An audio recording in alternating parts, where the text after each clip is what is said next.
High so গ্রাইজ, তো এখন আছি আমি চেন্নাই। তো আজকে সকাল থেকে আমার শরীরটা অনেক খারাপ। তো এখন বাজে বেলা 12টা। তো আমার অনেক খিদে লেগেছে, তবুও ভাত খাওয়ার ইচ্ছে হচ্ছে না। তাই যাব আমি পিয়ারা পাড়তে। তো পিয়ারা পাড়তে যাওয়ার আগে তোমাদেরকে একটা আমি ছোট্ট ইঁদারা দেখাবো।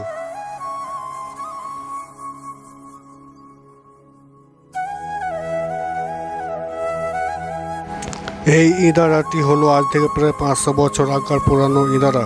এই ইঁদারাতে 4খানা জল সেচা মেশিন বসানো আছে, এবং কি লোকের মুখে শুনেছি এই ইঁদারাতে নাকি বড় বড় কচ্ছপ ও মাছ আছে। তবু জলগুলো দেখো, জলগুলো কত পরিষ্কার। এবার আমরা যাব পেয়ারা পাড়তে। তো চলুন দেখি পেয়ারা গাছে গিয়ে পেয়ারা পাকা আছে কিনা। তো আমি অনেকক্ষণ খোঁজাখুঁজির পর একটা পেয়ারা পেয়েছি। দেখে পেয়ারাটা কীরকম হয়ে আছে, বেশ ভালো হয়ে আছে, পাকা। তবু খুব পাকা না, একটু ডাঁসার টাইপের হয়ে আছে। তারপর আবার খোঁজাখুঁজি করতে লাগলাম। খোঁজাখুঁজি করার পর আবার একটা পেয়ারা পারলাম। তারপর আবার খোঁজাখুঁজি করতে লাগলাম। এখানে থেকে আবার একটা পেয়ারা পারলাম। এইভাবে 3খানা পেয়ারা পারলাম।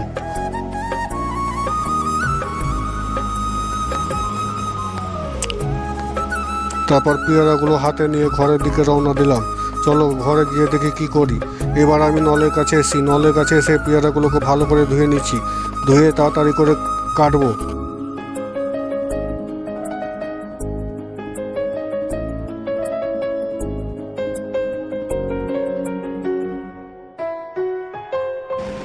তো আমি পেয়ারা কাটা স্টার্ট করেছি।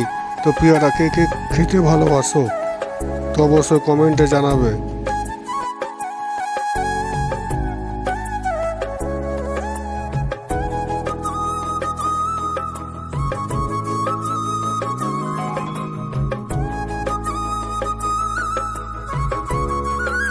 এবার আমি লবণ, লঙ্কা, জিরে, ধনে সব দিয়ে ভালোভাবে মাখাবো।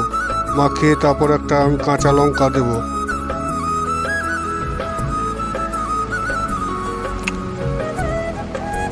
কাঁচা লঙ্কাটা দেওয়ার কারণ হলো একটু ঝাল ঝাল হবে, তবে মুখের টেস্টটা ধরবে ভালো।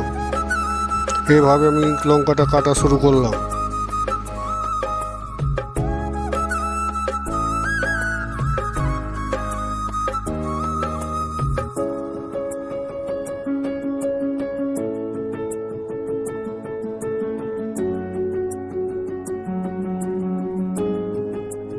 এবার আমি পেয়ারাগুলোকে মাখাচ্ছি, দেখুন কত সুন্দর করে। এই পিঠ ও পিঠ সে পিঠ করে ভালোভাবে পেয়ারাগুলোকে মাখিয়ে নিচ্ছি। এবার আমি পেয়ারাগুলো খাবো।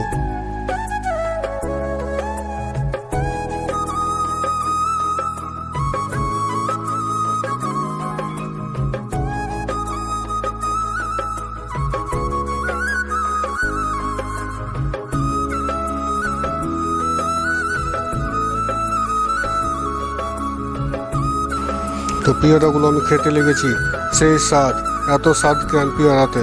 কে কে পেয়ারা খেতে ভালোবাসো অবশ্যই কমেন্টে জানাবে, কিন্তু কমেন্ট করতে ভুলবে না। তারপর আমি এবার চলে যাব দোকান।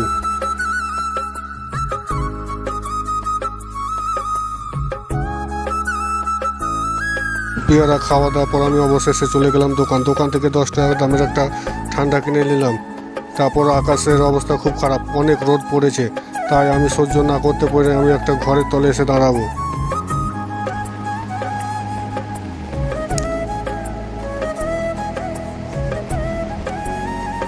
ভিডিওটা যদি ভালো হয় তো অবশ্যই একটা লাইক, কমেন্ট, শেয়ার করবে ভিডিওটাতে।